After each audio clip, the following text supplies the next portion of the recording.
So I'm going to read you the first very short one and a half page chapter of NYPD Red 8, subtitle The 1159 Bomber.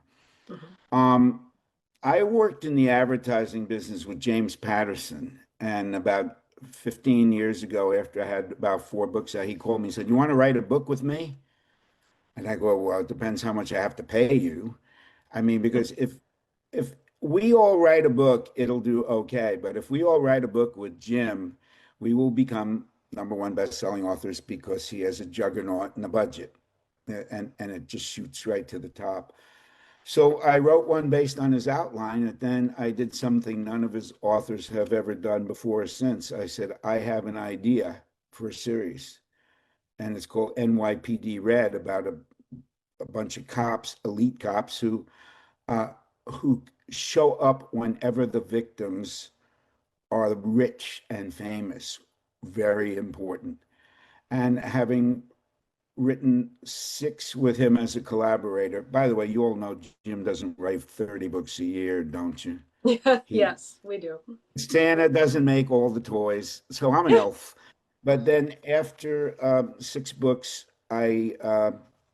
we parted company amicably, and I wrote NYPD Red 7 and gave it a subtitle now, NYPD Red 8, which is amazing to me. It's got a fan base, and they're waiting for this, and they only have to wait 8 more days. And this one is called the 1159 Bomber.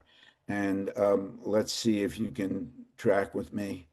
11:59 a.m. Anyway, the short opening chapter says Thursday, 11:03 a.m., Astoria, Queens. It was supposed to be one of the happiest days of their lives. The grandmother, the mother, and the bride to be heading to the city to find the dress.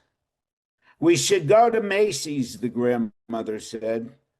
They don't sell wedding gowns, Yaya, Carissa said. They should, the old woman said. We can go there for the bridesmaids' dresses. Maybe you can find Mr. Macy and tell him how to run his business. The mother tried to stifle a laugh. The grandmother remained stone-faced. So where are we going? She demanded. A little bridal boutique on Broad Street in the financial district. It sounds expensive, Yaya said. Can't you find a nice store in the people who don't have a lot of money district? Carissa exhaled slowly. Mom, my grandmother did the same to me when I was looking for my wedding dress, the mother said. It's a family tradition. A tri- What's the tradition? Carissa said, to make me even more crazy than I already am. Don't worry about it. It's a superstition. She's planting a seed. What seed?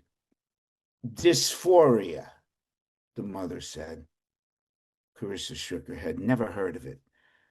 Dysphoria is the opposite of euphoria. It's a state where you're not too happy, you're uneasy, you're uncomfortable. Ma, I don't get it. I'm shopping for my wedding dress. Why shouldn't I be happy? Because what you're doing today should be done once in a lifetime, the mother said. And if you're too happy, then you might want to do it again. Carissa put her hands to her face and felt the tears trickle down her fingers. Then she wrapped her arms around her grandmother. I love you, Yaya. A smile spread across the old lady's face as she hugged her granddaughter. Sigapusi kid mo. At 11:18, the 3 a.m., I'm sorry, at 11:18, the three women left Yaya's house on 32nd Street in Astoria and made the 4 minute walk to the subway.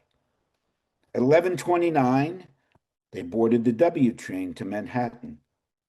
At 11:43, they arrived at the 59th Street Lexington Avenue station and transferred to the downtown 5 train.